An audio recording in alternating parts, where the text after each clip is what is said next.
ஒரு மரமோ இல்லை செடியோ வளர்க்குறது பார்த்திங்கன்னா ரொம்ப ஈஸியான விஷயம்லாம் இல்லை. அந்த செடி வளர்கிறதுக்கு ஏற்ற மாதிரி ஒரு மண்ணில் அந்த விதையை விதைச்சி அதுக்கு ஏற்ற மாதிரி சும்மா லைட்டாக தண்ணி தெளித்து விட்டு அது கொஞ்சம் கொஞ்சமாக அதுக்கப்புறம் முளைக்க ஆரம்பித்து கொஞ்சம் கொஞ்சமாக பெருசாக செடியாக வளரும். அதுக்கப்புறம் அதுக்கு ஏற்ற மாதிரியான தண்ணி அளவு மாற்றணும், உரம் போடணும். இந்த மாதிரி ஸ்டேஜ் பை ஸ்டேஜாக தான் அந்த மரமோ செடியோ வளரும். இன்றைக்கி விதையை விதைச்சிட்டு நாளைக்கு எனக்கு ஒரு மரம் வேணும், அந்த மரத்துலேருந்து ஒரு ஆப்பிள் வேணும் அப்படின்னா அது நடக்காது. இதே மாதிரி தாங்க நம்மளோட வாழ்க்கையில் ஏசப்பா ஒரு சில வாக்குத்தத்தங்களை நம்மளுக்கு கொடுத்துருப்பாரு. ஏசப்பா கொடுத்தா அது நிச்சயம் நடக்கும். ஆனால் அதுக்குன்னு ஒரு டைம் இருக்குது. எப்படி அந்த மரம் வளர்கிறதுக்கு முன்னாடி அந்த விதை முளைச்சி அது நல்லா கொஞ்சம் கொஞ்சமாக வளர்ந்து வருதோ, அதே மாதிரி நம்மளுக்கு ஏசப்பா கொடுத்த வாக்குத்தத்தம் நம்ம அதை பெற்றுக்கொள்றதுக்கு நம்மளை ஏசப்பா தயார்படுத்திட்டு இருக்காரு. எப்படி அந்த செடிக்கு அது விதையா இருக்கும் போது தண்ணி லைட்டா தெளிச்சு விட்டா போதும், ஆனா அது கொஞ்சம் கொஞ்சம் வளர வளர அதோட தண்ணியை ஊத்துற அளவு அதிகமாக்கிட்டே போகணும். அதே மாதிரி தான் நம்மளோட வாழ்க்கையில ஏசப்பா வாக்குத்தத்தம் கொடுத்த உடனே அதை அப்படியே விட்டுறக்கூடாது. அந்த வார்த்தையை பிடிச்சு கொண்டு டெய்லி அவரோட பிரசன்னத்துல அமர்ந்து ஏசப்பா கூட டைம் ஸ்பெண்ட் பண்ணி அந்த வார்த்தையை சொல்லி அறிக்கை செஞ்சு எப்படி அந்த செடி கொஞ்சம் கொஞ்சமா வளருதோ, அதே மாதிரி நீங்களும் ஏசப்பாக்குள்ள கொஞ்சம் கொஞ்சமா ஸ்ட்ராங் ஆகிட்டே வந்தீங்க அப்படின்னா அந்த வாக்கு தத்தத்தை ஈஸியா பெற்றுக்கொள்ளலாம். வேதத்துல பாருங்க, பிரசங்கி 7:8 போட்டிருக்கு, ஒரு காரியத்தின் துவக்கத்தை பார்க்கிலும் அதன் முடிவு நல்லதுன்னு போட்டிருக்கு. ஆமாங்க, இன்னைக்கு நம்ம விதைச்ச உடனே அது அடுத்த நாளோ இல்லை அடுத்த வாரமோ அது மரமா வளர்ந்துராது. சின்ன விதை தானே, செடி தானே அப்படின்னு தான் இருக்கும்.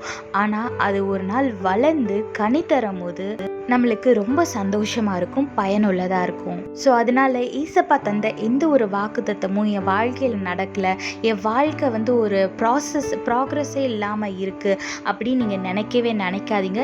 ஏசப்பா உங்களை தயார்படுத்திட்டு இருக்காரு. நீங்கள் அவருக்குள்ள நிலைத்திருங்க. நிச்சயமா அவர் சொன்ன ஒவ்வொரு வாக்குத்தத்தமும் நிறைவேறும். ஏசப்பாவை இறுக்கமா பற்றி கொள்ளுங்க, அவருக்குள்ள வேரூன்றுங்க, ஆசீர்வாதமான வாழ்க்கையை வாழுங்க. கர்த்தர் உங்களோடு கூட இருந்து உங்களை ஆசீர்வதித்து பாதுகாத்து வழி நடத்துவாராக. ஆமென். Growing a tree is not an easy job. First you have to select the perfect soil which will make the seed grow day by day, because for each plant the soil differs. So you have to select the soil according to the plant which you are planning to grow, and then you have to put the seed inside the soil and you have to water it according to the size of the plant, because when it's small you can pour small amount of water, but when it's growing day by day you have to increase the quantity of the water. Same goes with the fertilizer. Likewise in our life, some of the promises that is given by our God has not happened in our life. That doesn't mean that our God will not give us what he has promised. We are just in the progressing period. You cannot expect a tree to grow in a single day. The seed should go through some process to become a strong tree and to bear fruits. Likewise in our life, if our roots are strong in God, then we can receive the promises he has done for us. Look what the Bible says in Ecclesiastes 7:8.